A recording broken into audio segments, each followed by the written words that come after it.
shite off. I just want to keep talking like Robert Carlyle. I've got an illness. You know.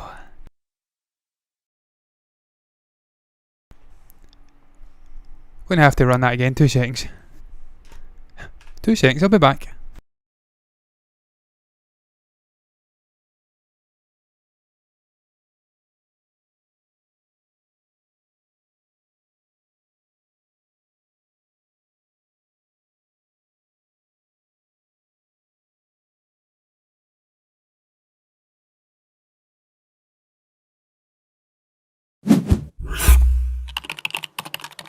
The fan was pointing at the microphone. It just sounded like I was in a fucking hurricane. I had to turn it.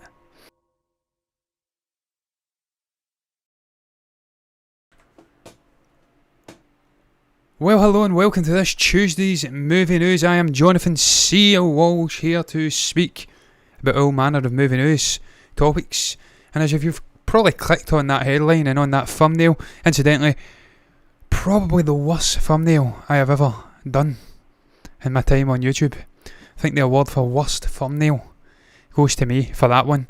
Just taking a random fucking bit of wallpaper for Venom Let There Be Carnage and putting a shitey Rotten Tomatoes fresh and rotten logo on there with a question mark.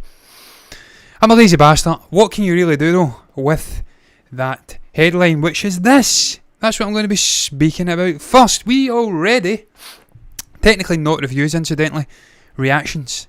First reactions for Let There Be Carnage. Call it absurd, violent, and something else. Romantic. And this is what I'm going to be speaking about here. It's coming in from Collider. I'm going to go over some of the reactions from the proper critics. I say proper critics. If I can find my fucking mouse cursor, I'll go over some of the reactions from proper critics. And I say that because we already spoke about some first reactions for Let There Be Carnage, with the caveat that they were from fans. It was a fan first screening. And without being insulting, some of these fans couldn't even fucking write English. They couldn't write coherently. The language used, the sentence structure, absolutely god awful. And I was really struggling to convey their thoughts and feelings on the movie when we actually covered it. So now I'm going to be using proper critics, people who have presumably went to college or university as we call it over here and studied English, and who obviously can write, and they're going to give us their thoughts, and presumably I will share some of these thoughts, hopefully the positive ones, on Andy Serkis and Tom Hardy's and Woody Harrelson's Venom Let There Be Carnage. Let's get them loaded up. For fuck's sake, Collider, what are you doing? Where is your server for your website located? Is it Beirut 1985? Why did it take that long to load up embedded tweets? Only Collider can tell us that. Dan Casey, I don't know who Dan Casey writes for. I presume it's probably Collider, because that's what they usually do, these publications. They put their man at the top of the reactions. And he said this about the movie: Venom Let There Be Carnage is a wild ass movie of the highest order. Ultra violent rom-com that is delightfully self-aware and weird. Tom Hardy gives 200%. Whatever you do, don't miss the post-credits. That's something that actually the fans did share. They were pretty adamant that you have to stick around for those end credit scenes, post-credit scenes. Apparently, shocking and delighting in equal measure. I am convinced it's linking Spider-Man in some way. I am absolutely... I'll get into it. This isn't all, if I can speak coherent English, that I'm going to be speaking about regarding this movie. There's a couple of other topics, and one of them just, again, gets the spidey senses tingling. I think there's something in the offing here. We may see these two worlds colliding sooner rather than later. It might not be No Way Home, but I think this guy is going to make the jump to the MCU and be a thorn in the side of Tom Holland's Peter Parker. Coy Jandreau, a great guy, incidentally, a great guy. Coy Jandreau, incredible facial hair, incredible energy for a guy I think that only sleeps about 4 hours a day, and a real fan of nerd sphere stuff, but comics and Marvel in particular. He's a knowledgeable guy. I trust this guy's opinion. Hashtag Venom, hashtag Let There Be Carnage is absolute insanity. Carnage looks better than I could have dreamed as a kid growing up reading those comics. And that's the key. I'll get into that in a moment. Tom Hardy's having the time of his life, and Andy Serkis flexes those mocap and CGI muscles to give us truly intense and visceral symbiote battles. That's what it's all about. It's about symbiote battles for me. It's about big silly action, big silly laughs, big silly bromance, big silly symbiotic relationships, and just Tom Hardy giving his absolute all in the midst of chaos in a room where bookcases are being smashed and ceilings, roofs are being brought down, furniture is being rearranged, and just fighting. That's what I want to see. I don't expect an Oscar Best Picture worthy candidate in this movie. I expect a good popcorn comic book flick. But what Coy said there, I think that's the key thing, and it's something I keep bringing up time and again. When you have these snobbish fuckwits coming after comic book movies and saying that they're dull, they're identical, they're taking up all the screenings in these movie theatres. We can't get our rom-coms that would have done amazingly in the 1990s, and we didn't have anybody coming after rom-coms in the 1990s, incidentally. We can't have them getting seen in the theatres. It's all Marvel, DC, Star Wars. That's why they're wrong. What Coy's just said there, better than even he could have imagined or dreamed growing up as a kid reading the comics. This era of comic book movies, good or bad, like or hate, is all about these guys who grew up reading the comics, who imagined what these characters would look like in an actual good, big movie-going experience. And now these guys are getting to see it. They're getting to see Infinity War, Endgame, Captain America. They're getting to see Batman. They're getting to see Superman. They're getting to see Aquaman. They're getting to see Flash, Shazam, Black Adam. That's Black Adam, isn't it? And now Carnage and Venom. They're getting to see these experiences on a big screen, huge CGI spectacles, and hopefully enjoying them, because this is their fucking time, and it's cyclical. I think that's the word. What was popular 20 years ago isn't popular now, but it may become popular again. Collider, incidentally, a fucking joke of a website. I spoke about it before. They're loading. I've just fucking went to that screen accidentally.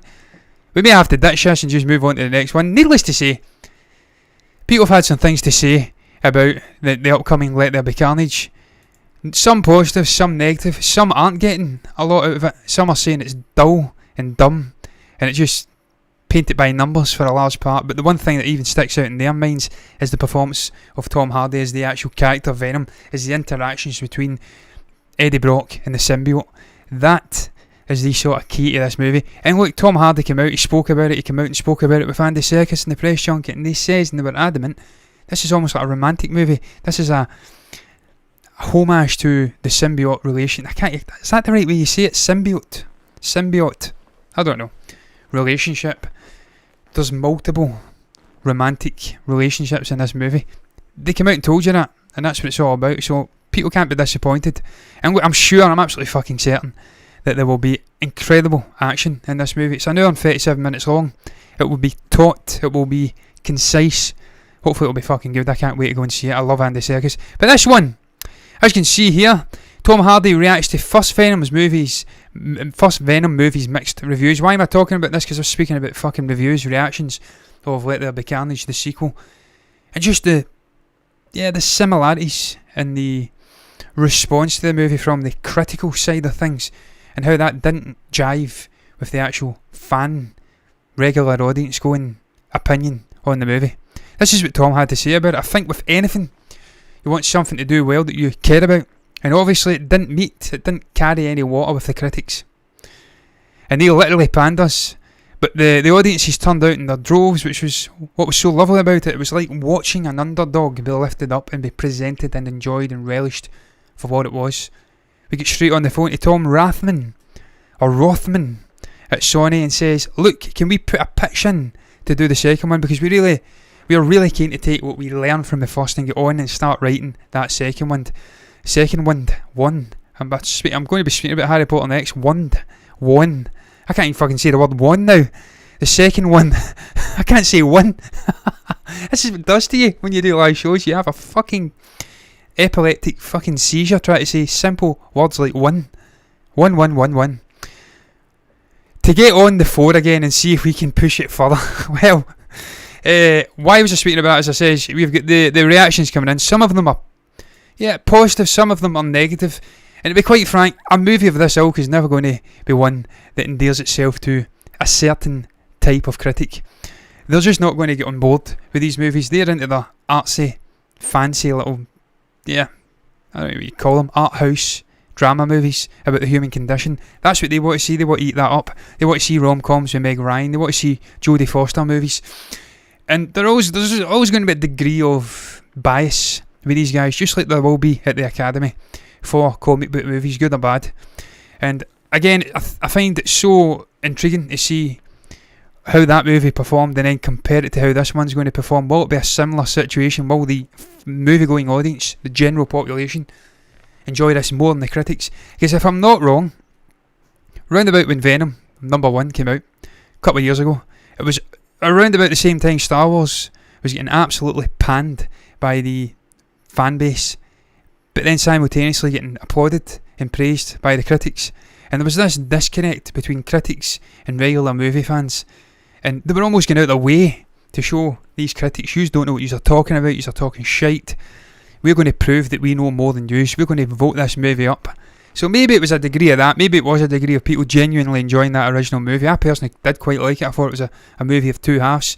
You had the symbiote relationship, the origins of Eddie Brock and Venom. And then it went into a traditional comic book, crazy, violent action spectacle in the second half. I quite enjoyed the movie. Was it an Oscar candidate movie? No, it wasn't. Much like this one won't be. And ultimately, what I'm getting at here is I don't really look too much into the reactions and the reviews. I have to headline the show with something, so I went with this. I don't really give a fucking shit that these people say, apart from Coy Jandreau, who I respect, about this movie, because these people ain't me. And ultimately, I'll form my own opinion when I go into the theatre to see it. And I'm convinced there will be something pretty damn decent in there, because I've seen the trailers and I've enjoyed it quite a bit. But yeah, just staying on this topic briefly, one more article to get through before I move on to the next topic. And it's what I was alluding to earlier on when I started the actual headline discussion, if you like. And it's all about Sony's long-term plan. We've got a potential source from somewhere. I don't know if they actually say his name at any point. Coming out and basically saying, look, there is going to be a crossover between the MCU and the Sonyverse. Venom is going to have his day with Spider-Man in some form. And it's going to be sooner rather than later. And this shouldn't be a surprise to anyone. We are doing multiverse now in the MCU. It's going to be a long drawn affair. And why not utilise another universe? Why not utilise an array of amazing villains by maybe buffing them over in the Sonyverse, giving them some human touch, allowing the fans to connect to them, then bring them over. And I spoke about this before with Stephen. We spoke about it a couple of weeks back, maybe last week. What that will add to the movie, to the watching experience. Having connected with this villainous character who traditionally wouldn't get a huge amount of attention, a huge amount of fleshing out in a one and done movie. He'd be the villain. He's 2D. He's the bad guy. The good guy's going to kill him. If you give that a sort of human side, you envelop the audience in that character, then you bring him over and he's the bad guy. You've got a real conundrum as to who you support. And I hope to fucking God we do get Venom coming over at the MCU.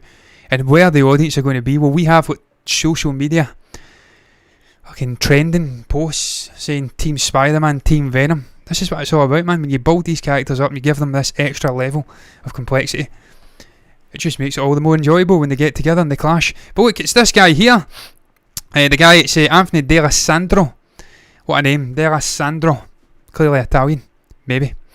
And he revealed that the Sony Spider-Verse will soon connect with the Marvel Cinematic Universe. This shouldn't be a shock to anyone who's been paying attention. It's already happened. Michael Keaton's Vulture is already in. Morbius, it's confirmed. It's the same character. They've already crossed over.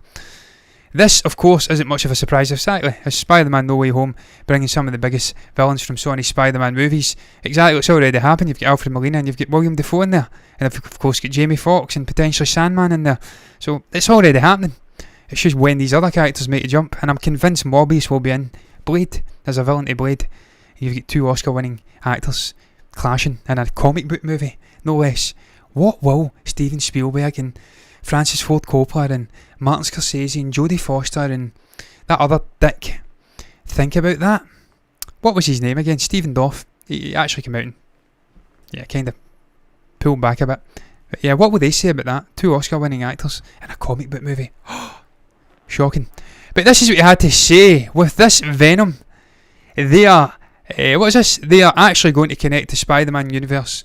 They're setting up with Disney MCU, so that's very interesting. I know one of their long-term goals is to make Sinister Six. Oh man, that's kind of a project we're all waiting for, you know, their version of the bad guys from Spider-Man. What I says it, I'm not going to hang around too long overemphasising what I says, but they've proven, Sony, that there's a market out there for a villainous standalone movie. There's a market out there for doing something different with these characters, fleshing them out, giving them airtime, seeing their point of view.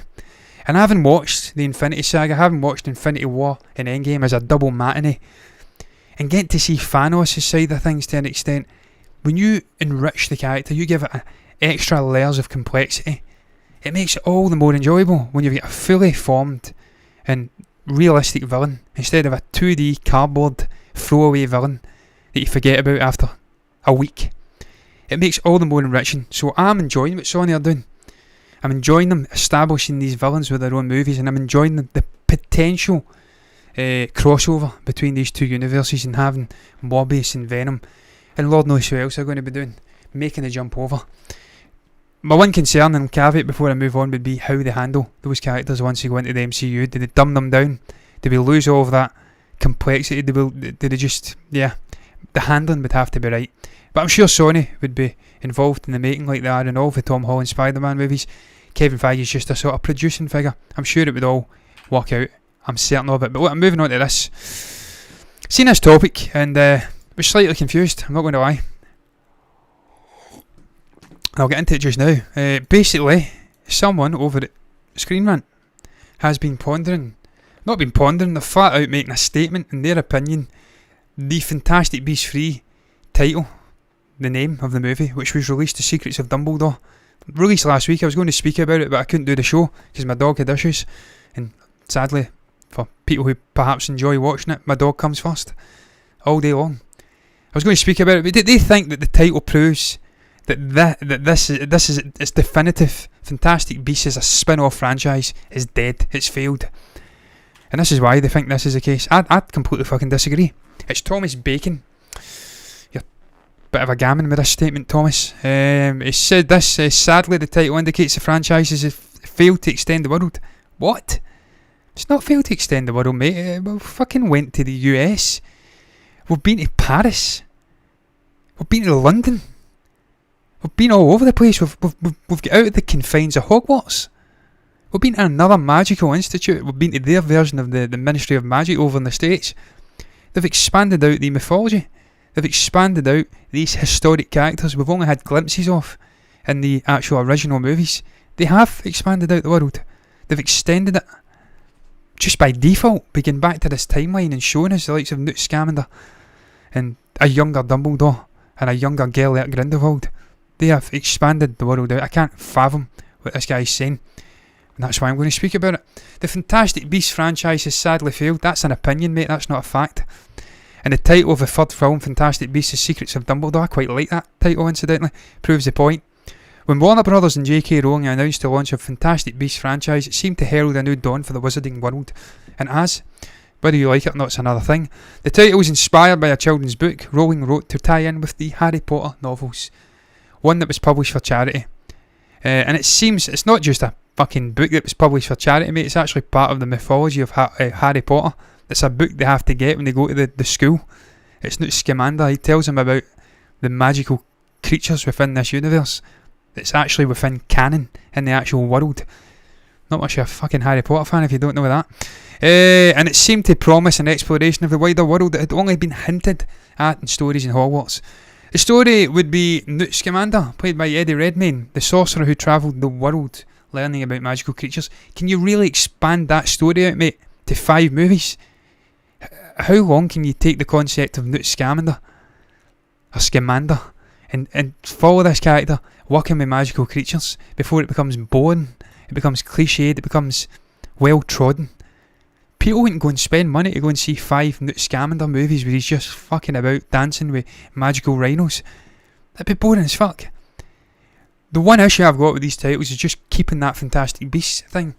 I think they felt compelled, or maybe they felt they had to give it a core holding title Fantastic Beasts like Harry Potter. And it doesn't really make much sense now because we'll still have Fantastic Beasts in there, we'll still have Magical Beasts in there, we'll still have Newt Scamander in there. But yeah, you could have maybe called it something else, less specific to the Fantastic Beasts. But they chose that, that's fine. I like the title, incidentally, Secrets of Dumbledore. I think that's pretty fucking cool. But as you can see, I'm going to read this final fucking paragraph because this is the whole reason he thinks it's failed. Unfortunately, the franchise has struggled, in part because of a series of surprising controversies that plagued the Fantastic Beasts films. The most frustrating was the casting of Johnny Depp as the Dark Wizard, Gellert Grindelwald, coming just at the time when Depp's divorce from Amber Heard was beginning to hit the headlines. Warner Brothers held on to Depp for as long as possible, but finally confirmed he was departing November 2020. That's not the most disappointing thing of it, mate. The most disappointing thing is that the movies haven't been up to standard. They're not anywhere near the originals. It's nothing to do with Johnny Depp. I wasn't disappointed in Johnny Depp. He was in the first movie for like fucking 20 seconds. It was Colin Farrell playing an aura, transformed aura. He was in the second movie. He was probably the best thing in that whole movie. The movie wasn't great. He was the best thing. His speech at the end was pretty fucking good. Meanwhile, rolling scripts came under fire, particularly when Fantastic Beasts: The Crimes of Grindelwald shook Harry Potter canon by introducing the secret brother of Ambledore. I'm not going to linger on this too long. Needless to say, he doesn't like the fact that they are now shifting the focus to more traditional characters who have direct ties to Hogwarts or the story of the original Harry Potter franchise, the history with surrounding it, i.e. Albus Dumbledore and Gellert Grindelwald. He doesn't like the fact they're shifting away from Newt Scamander and they're going back to these characters we're all aware of. I personally love that. For me, this was always about a history lesson. In a sense, this was a 5-part movie franchise exploring the history of Harry Potter, how we got to where we did in the 1990s and the Harry Potter stuff. That's when it was set, 1990s, if you're not aware.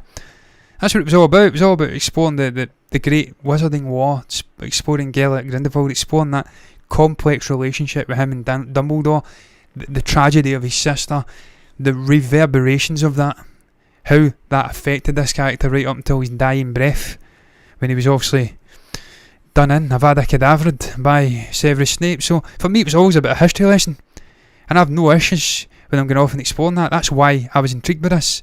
Newt Scamander was a fancy little fleetful moment, whatever you want to call it, in the first movie. We introduced this world, this setting, this past era, if you like. And now he can continue off, he can be a main part alongside the likes of Albus Dumbledore. To me, it's not an issue. I don't think the franchise has failed.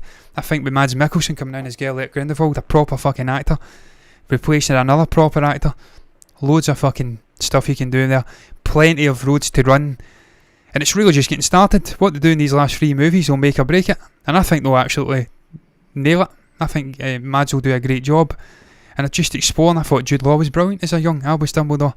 I'm looking forward to seeing those two interacting. I'm looking forward to these movies. Hopefully they'll be good, and hopefully they'll shut up this absolute bellend bacon from Screen Rant because he's talking nonsense. You fucking want to be look at fucking Newt Scamander for the next 10 years, because that's how long it'll probably take, 7 years to do those movies. Are you serious, mate? What? I mean, I like Eddie Redmayne, but come on, character's not compelling enough. You need to bring in the heavy hitters. You need to bring in your Grindelwalds and your Dumbledores. Come on, mate. You need to explore Credence Barebones. You need to get Ezra Miller's acting chops in there. Do something with that. Can't just be fucking hanging about with Jacob Kowalski, whatever his name is. The character's name, I don't know what the fuck his name is, and you can't be continuing to look at those. Ridiculous statement he's made there. Ludicrous. But I digress, man. We have got... What is this? Your tab's just crashed. Well, fucking uncrash it, please, because I'm about to talk about it. We've got this one. This is going to be a short one after that borderline ranting about Fantastic Beasts. But I'm a fan of Harry Potter, man. I'm passionate about it, and I don't like people talking shite. So about Star Wars, another thing I'm passionate about. And Diego Luna's Andor, Cassian Andor, a character I thoroughly enjoyed. For me, still to this day, Rogue One is the best Disney Star Wars movie. They nearly get away from the whole Jedi Sith thing. They nearly get away from the big scale conflicts. They went boots in the ground. They looked at these more human characters. Nearer the dirt in this Star Wars universe. And I thought Jyn Erso, Galen Erso, that story was compelling, it was touching, it was emotional. I thought Cassian Andor and his speech on the ship when he says, I've been entrenched in this rebellion for nearly my whole life since I was 9 or 8 or something like that. I have seen things you'll never see. Shit, I'm paraphrasing. It was a good speech, that's what I'm saying. He basically says, I have seen the dirty underbelly, the gritty dark side of the clean rebellion, the heroes, if you like. He was a compelling character. He had, I'm blanking on his name, the actual droid's name. I really enjoyed the droid as well, Alan Tudyk. It was a great movie. So I was excited when they announced that Cassian was getting his own TV show, because again, in my mind, it was going to give us an opportunity to explore this complex hero. He wasn't just a goody two-shoes, he's a bad guy, he's a good guy sort of stuff. We got, realistically, in the original trilogy, that's what we got. Apart from maybe Han Solo, morally complex, and maybe Darth Vader at the end. He was redeemed. It was good and bad. This guy was the first time we've seen a morally ambiguous character in the rebellion, and I enjoyed it, and I was looking forward to him exploring it. It's been a fucking long time since they announced it, to this point where it looks as though it's finished filming, and it's actually Diego Luna who's come out and says it's finished filming. And as you can see here, he was speaking to Deadline. They said this, you'll definitely see some familiar faces. He basically says it's finished filming as well, incidentally. I don't know where he says it, but yeah, it debuts early next year. Not long to go then. And again, look, just really looking forward to seeing him and Alan Tudyk getting back together again. What is the name? K2SO? K2SO? I think that was the name of the droid. Looking forward to seeing this character being explored. He's a great actor. I've sadly not seen him in much since then. But he's a compelling actor. It was a compelling character. And I've said his time again. Alan Tudyk, K2SO, there it is. Forrest Whitaker's going to be reprising his role of Saw Gerrera. I didn't know that. He's an interesting character as well. It's highly likely that Jin, that wouldn't make sense to me, that Jin comes in, because he'd never met Jin. That was the first time they'd crossed paths. That wouldn't make sense to me unless it all builds to Rogue One and we see an alternative angle from their introduction. But seeing these characters like Jimmy Smith's coming back, potentially the woman that plays Mon Mothma, seeing all of those characters, it would also make sense to see Donnie Yen. No, it wouldn't. This guy's talking shite, man, on Collider. What's he talking about, man? These characters got together. They were a ragtag group that were flung together to do a Hail Mary mission, a suicide mission, and never fucking met before. Fair enough, Saw Gerrera. Fair enough, Jimmy Smits is Bail Organa. Fair enough, Mon Mothma, he's working with the rebellion. See all those characters coming in. Maybe even see a Wedge Antilles recast coming in and flitting in and out of things. Loads of scope there. Familiar faces. I'm sure we'll get some familiar faces. But yeah, just again reaffirms in my mind why Star Wars should remain TV now for the next decade. I can't even speak tonight. The next decade anyway. Leave the movies alone. I know we're getting a Patty Jenkins movie. I know we're getting a Taika Waititi movie. I'll make exceptions for them. Not that anyone gives a flying fuck what I make exceptions for. But what I'm saying in a sense is that I've really enjoyed the Star Wars TV today, and I want to see them continuing that. Getting interesting filmmakers to come in, the likes of Robert Rodriguez, Bryce Dallas Howard, Deborah Chow, Taika Waititi, giving a nice little stylistic flourish with a cohesive story that interconnects. I enjoyed it. I enjoyed The Mandalorian, and I'm really looking forward to seeing what's coming in the future, and I'm looking forward to this one. I'm looking forward to Obi-Wan. But I'm moving on. I says it was a short and sweet topic, and it is. To this interesting topic, I wasn't actually going to put this in here because it is a bit of a touchy subject, but I liked what these two directors were saying, and that's why I'm speaking about it. Hello there, welcome in, Reefer Man. Hello, thank you for coming in. I want a TV series set in the High Republic. I think we're going to get that, to be fair. I do think we will get that. It seems like it's inevitable with them promoting this new era. They're exploring it in books and comics, I think, just now. Inevitable we will go back to that time, because it's a blank canvas. You can do what you want. You've not got the weighty expectations of an expectant fan base as you had with the sequel trilogy. And no matter what you do, someone's going to be put out of place, going to be butthurt about what's going on. That's not how my Luke Skywalker is in my mind. That's not how Han Solo went after the originals. That's not what Leia did. Who the fuck's this Rey character? Everyone's always going to be upset no matter what you do. You go back to that timeline and it's a TV show. Probably going to work out better, to be honest with you. The upcoming show, The Acolyte, is supposed to be at the tail end of the High Republic, so at least there's that. I'm looking forward to that then. I didn't know that existed, man. I think I have heard of that before. But that's intriguing. I like the TV shows. I like them exploring these TV shows. It's a different medium, just like the Marvel stuff. I've really enjoyed the Marvel stuff. It's slower paced. It allows you to sit in and bask in these characters. Allows you to long form tell a story that you can't do in a movie because of nuisance that executives button their noses in, and just having to keep it in a 2.5 hour window. I prefer it personally. But look, who's this? Is this Daisy Ridley? Fuck me. Is this Ridley Scott? I'm pretty sure he's been coming out and speaking. I can't wait to see this movie, incidentally. Funny enough, I think the last time you were in before, man, I was speaking about this as well. I'm sure you said something about Ben Affleck. You didn't like Ben Affleck. I'm speaking about it again. It's just the first time I've spoke about this since then. But yeah, Ridley Scott's been out. It's a 14th century drama, hopefully very violent. It looks as though it is going to be with that photograph. Fucking love the colour palette in this movie, incidentally. Lovely bluish, rich shades. Just nice. Like it. And it's a 14th century drama, and as you see here, this is the actual undercurrent that he's exploring in this movie. The Last Duel, which deals with a patriarchal world trying to control a woman's body. Scott nods to the social disorder which remains today. Well, it does, and it doesn't. We don't learn a fucking thing from history. No, we don't, Ridley. But not just about the treatment of women, about everything. Genocide, dictatorships, politics and the dangers of politics, getting into extremism. A lot of things we don't remember. Not just the way women are treated. But I digress. We think we correct it, and we don't correct it. We keep repeating what we've just done. So on the level of social disorder between male and female, you're witnessing at those particular times the masculine attitude towards the female, and it's not that far apart from where we are today. I think I disagree with that, Ridley. We're quite a bit away from where we were in the medieval days, when women were probably getting raped and all sorts and just subjected to horrendous lives. We're quite a bit on from that, mate. I mean, we've got a female vice president in probably the biggest powerhouse in the Western world. Well, definitely the biggest powerhouse. We've got a female president, prime minister in Australia. Women have got a lot more freedom, a lot more rights. They can vote, they can do whatever they want, they can lead the lives they want. They've got a lot more of that than what they had in the 14th century. So I understand what you're saying. There's a ways to go, as the Gillette advert brutally put forward, if you like, in terms of that fucking advert. Don't look at that woman's arse. Don't do it. That was ridiculous. That was ridiculous. But what they were trying to say in a really brutal, not very subtle manner was treat women with respect, guys. Come on, rein it fucking in. We know you're horny bastards and stuff like that, but rein it in, please. Rein it in. That's a human being with thoughts and emotions. They didn't do it right for me. Hopefully we can explore that in this movie, because look, we've got Rebecca Ferguson in there.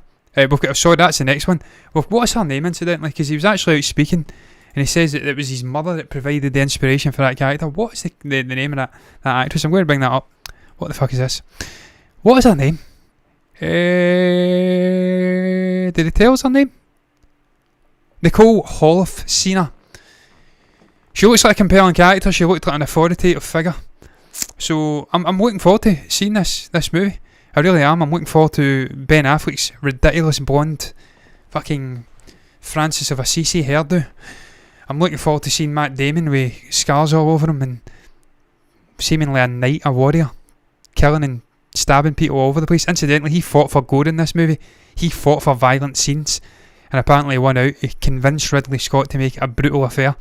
So I'm looking forward to this movie, and a little added cherry on the top being that this whole matriarchal, patriarchal world and how we treat women. That's an interesting thing to explore in that kind of movie. It's not. Well, we did see it. Joan of Arc kind of did that, didn't it? With a sort of heroic touch. We don't get it very often though. But Denis is kind of continuing in a similar vein. That's why I'm kind of, I've says here, I've just fucked it. 2 blockbusters. I was concerned I misspelled something there. Thankfully not. Zendaya. Oh, have they said that? Zendaya. Oh, yeah, she's in this, yeah. She's in, she's not in that one, no, she's in Dune. Or Dune, as other people call it. She's in the Denis Villeneuve movie. He's exploring a similar idea here. That's why I kind of brought this topic up. I found it interesting that 2 completely different directors doing biggish movies. I mean, that is a big movie for Ridley Scott, in fairness. They are exploring the same sort of theme of how women are empowered, their position in the world, and maybe, I don't know, shine a spotlight on the issue. This is what Denis had to say about it. It's all about Rebecca Ferguson's Lady Jessica, and he's right what he says. I read the book, well, some of it anyway, and she is a character that starts all of this. she's an important figure in this, but she probably gets, I don't know, shadowed by her son Paul Atreides because he's the main man, and also by the Zendaya character and by the Freeman and stuff like that, and the whole Iraqi conflict. But we'll see what it says here anyway. For me, it was important to bring more femininity. Femininity. It's not a word I say very often. To the story. I am fascinated by the relationship of femininity. Femininity, it is, that's right. And power. First time I've ever said that word. The place of women in society. It's a similar sort of thing that Ridley Scott's exploring. Now, if you were a more, how shall I put it? There's a name for it. If you were a more bitter sort of fellow, you may look at that. There's a fucking name for it. What is the name? The word? Never read or seen any of Dune. It's a fucking tough read, man. It's a tough old read. As I says before, I don't know what show. I say it all the time. People tell you to go to the appendices and read all of the information, then go back and read the book. I'm like, fucking time for that, man. Get time for that shit. I'm a busy guy. So I just read it. It was a tough fucking read though. I was taking breaks. I've still not finished it. So it remains a tough read. But I'm a guy that's got issues with finishing things. But yeah, what was I going to say there? More. God, I always forget that word. It's a shame. Yeah, just you've got this sort of issue with identity politics just now, and the way people, the sort of extreme feminism that presents itself on social media, and I don't like this extremism, the tribalism of politics and of these issues. People entrench themselves in one side and they hate the other side, and they never have any dialogue. They don't speak to each other. That's how fascism and dictatorships and brutal leaders pop up. This is what we had in all of these crackpot countries, including Nazi Germany. When you don't have people talking, you facilitate these fucking loon balls into power. So there's people out there that are rabid anti-feminism, and that's absolutely fine. They would be against this. They'd be against exploring any look of femininity in a movie, any empowering of women. They'd be fucking rabidly against it. And there's people on YouTube like that, believe me. The biggest series of books I've ever read was The Wheel of Time. I'm on the final book now. There's 15 books. Wow, that's quite long total, and most of the books have over 1,000 pages. I can't wait to hear all the people complaining about the upcoming TV show The Wheel of Time being woke or something because it's about women who can use magic, basically. Listen, man, there's channels on YouTube. If you've been floating about, you'll know who they are. I'll come out and say one. Geeks and Gamers, right off the bat. They've got women involved and stuff like that. They try to present themselves as not being like that, but the mask slips from time to time, and you just can't help himself getting after the likes of Brie Larson and stuff like that. Of course, she's got an opinion and she's quite a prominent woman. I can't be arsed with that fucking shit. I find it interesting what Denis doing here. As he says here, the aspect of the novel you would like me to most focus on. Eric Roth, that's the screenwriter. What would it be? He says the women. Now you could be of a certain persuasion and say, right, okay, that's what all of Hollywood's doing just now, but this is Denis Villeneuve. And look, he's always had powerful women in his movies. I think of Sicario, I think of Emily Blunt. I think of Arrival, I think of Amy Adams. He didn't really have a powerful woman in Blade Runner 2049. He had the AI companion for, what was his fucking name? It was a single letter, K? Something like that. I think it was Ryan Gosling. He's always had powerful females in his movie, and I think that's good. We need to see these characters being presented. We need to educate people, and we need to have a inspirational figure for young girls growing up in the world. They can look at these characters and say, that's how I want to be. And you can educate young guys. As I say, there's some crackpot young guys out there, man, don't know how to treat people right, and they need to be educated. And if they're going to go and watch a blockbuster movie like this, why not give them some subliminal education? Because of a decision she made, and falls because of Lady Jessica, because of a decision she made to give birth to Paul instead of a girl via a breeding programme. She's a fascinating character, one of the most influential and most interesting in the novel. I completely agree. And I like the fact that you've got these big I can't even speak, big blockbuster movies exploring these ideas, because it is a man's world, as James Brown said, and sometimes it's just all one-sided. For 50 years with James Bond hooring and touring and doing what the fuck he wanted to women, the Bond girls, and that was a toxic, poisonous thing to present to a young man who would have been interested in James Bond. We need to even up it sometimes, but you don't need hit over the head with it as well. You don't need identity politics and this shit. penetrating its way into absolutely everything. When it's done right, good. Just don't put it into everything. Some things don't need it. That's what I'll end with. But wait, I'm going to go into this topic. Fucking hell. You know what I'm going to do first, man? I'm going to end, but I'll end with that topic. I'm going to go to this because I found this I went down a rabbit hole with this fucking guy. And it was actually Mike in the chat who brought it to my attention that this man had passed away. I think it was 2 weeks ago. Stephen knew him more than me. I was aware he was in Billy Madison. But I'm talking about Norm MacDonald here. Passed away with cancer. I think it was 61. Didn't know much about this guy. I went down a rabbit hole.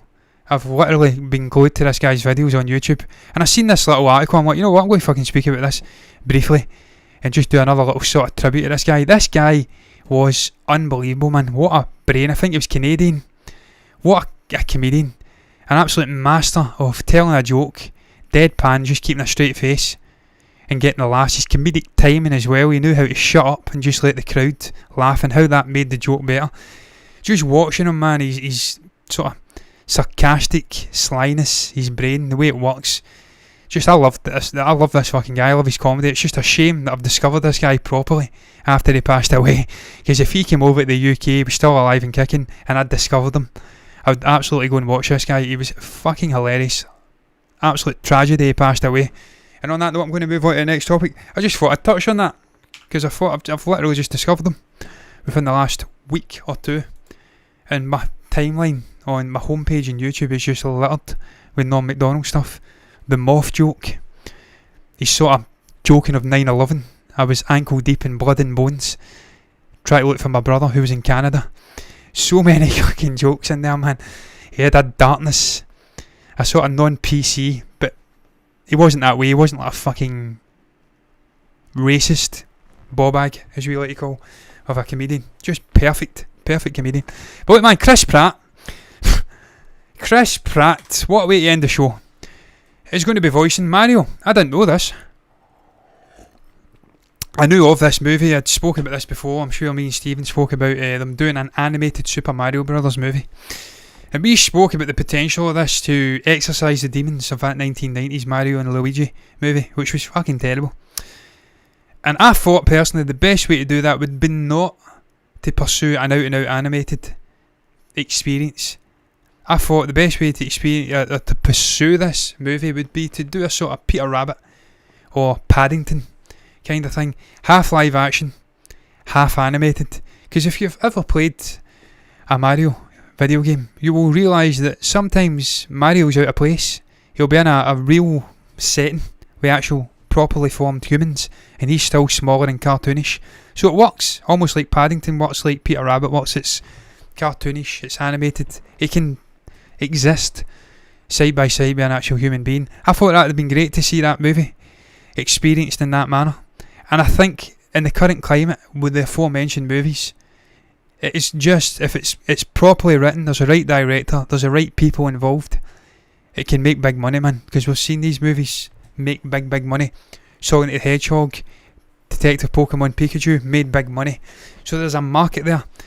And I'm flabbergasted that Nintendo haven't tried to explore this before anyway, because these are legendary video game characters. I grew up with these characters. They've already done it with Sonic. It's made money. I think they've now seen Sonic and Sega doing that, and they realise there's a market there for it. Slightly concerned, having said that though, with this. And we've got the original actor, I think Luigi actor from the 90s, coming out and bashing this decision not to make a Latino, which is strange to me. Not to cast one of these characters as a Latino. They're fucking Italian. I thought they were Italian personally. Technically Latin, European, but yeah, but this is concerning to me. Chris Pratt has got a great voice, don't get me wrong. He's a fucking hilarious guy. I absolutely love him. Need to go and watch Parks and Rec. Never seen it. Seen the memes from it though, of him kind of turning around like that. Fucking hilarious guy. Can he play Mario though? Can he? And look, they get into it here. Chris Pratt won't be faking an Italian accent, probably. I think he has to. He's Italian. The character is Italian. He has to do an Italian accent. But look, having said that, I've got concerns over Chris Pratt, but some of the other names in here, it's fucking promising. I have to say, a couple of casting decisions were met with some degree of positive response. Jack Black is Bowser. Perfect. I love Jack Black, man. Incidentally, getting off on a tangent briefly again, watched a paparazzi compilation of how they deal with celebrities and stuff like that. Jack Black is just hilarious, man. The way he treats them, the way he deals with them.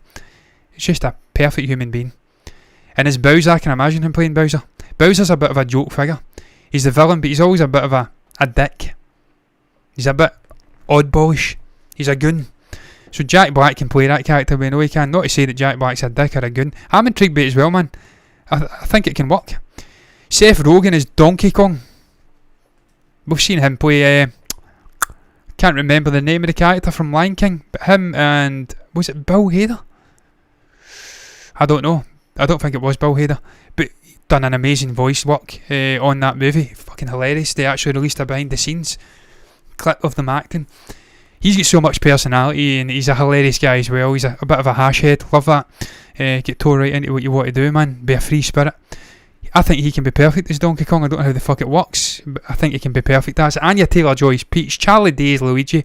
I don't know much about Charlie Day. To be honest with you, I don't know who that is. Just looking at the name, but Anya Taylor-Joy is Peach, I think, works. All of them work, really, except from Chris Pratt as Mario. I'm slightly concerned, and obviously it's created a storm in a teacup on Twitter. But yeah, man, look, I think this can be successful, this movie, regardless. I don't know who's directing it, incidentally, but if they get it right at all, if it's even competent, the script and the acting pops off the screen at all, with these beloved characters, and the market is there for the likes of Paddington, Peter Rabbit, Sonic, Pikachu, why the fuck can this not make big money at the box office? I think it will, and I'll go and watch it, man. I grew up. This is my fucking era. I'm a Mario man. I've had, I think, just about every fucking Mario game on the planet. Every one. I grew up with Nintendo. Love it. I'm the nostalgic demographic they're trying to grab there. So do it right, Nintendo. That's what I'm saying. But look, man, incidentally, them in Universal, man, these fucking Mario Land theme park thing that they've created is unbelievable. Unbelievable. I need to someday make my way over there, man. If there's not like 50 million people queuing to get into one ride like it is in Disneyland and Disney World, I need to go over there at some point. But look, man, it's going to round the show up. I am gibbering shite. It's 11:30 at night here. It's quite early for me. Well, it's definitely early for me in terms of being awake. I'm a fucking night owl. I was about to say night hawk. Dog hawk. I'm a night owl. I like to stay up to stupid o'clock, so my night's just getting started. But look, man, that's going to round it up. Thank you very much, Reefer, man, for coming in and commenting. I do appreciate it. I like to bounce off of people when they come in. Sometimes we get no one, sometimes we get multiple people coming in. But either way, I do appreciate it. Thank you very much. And I did subscribe to your channel, by the way. I did. I seen your what ifs sort of conversation. You seem to be enjoying it. I've still only seen 2 episodes. I need to get in and watch more of these episodes. It's different. It's a different artistic style. And it's just getting, you're exploring cool little alternate histories with some of the same characters you've loved, the likes of Bucky and also Steve Rogers. You're doing things differently there, and I enjoy it. I'm going to rattle it because I know there's going to be big things happening with these characters potentially. But look, man, what is your thoughts on Venom? Speaking about big things happening, what's your thoughts on Let There Be Carnage? The reactions from the critics, mixed. Some loving it, some ambivalent towards it, some not liking it at all. What is your thoughts on their opinions? I personally don't give a fuck what they say. I'll go on my opinion. What do you make about that earth-shattering news that it looks as though that we are going to be getting a crossover with Venom and Spider-Man at some point? There's so many people saying it now. It's almost unlikely in the absolute extreme for it not to be happening now. What do you make about Andor? Cassian Andor, the TV show, finishing shooting, and Diego Luna coming out and saying there's going to be familiar faces in there. What do you make about these big blockbuster movies from Ridley Scott, Denis Villeneuve, exploring patriarchy and the importance of women in the world and how they are treated and then sometimes mistreated by men? You can comment below about that. Finally, you can speak about all of the other shit that I've talked about. Chris Pratt playing Mario, voicing Mario in this up-and-coming Super Mario Brothers movie. And finally, the great Norm Macdonald and his comedic brilliance. I just impromptually, I don't know, spontaneously put into the show a little tribute, because what a fucking guy he was, man. Hilarious. He's munching. He's sort of smile at the crowd or the camera when he tells a joke. Just a charismatic, brilliant comedian. If you've got anything to say about any of that, you can comment down below and share your thoughts in the comment section. You can also like the video, subscribe to the channel on YouTube, hit the follow button over on Twitch if you want to see more content like this in the future, and you will get it. That's how you enable it. Me and Stephen potentially back tomorrow. Potentially, I'm not sure on that one. But until then, I'll definitely be back. Bye bye.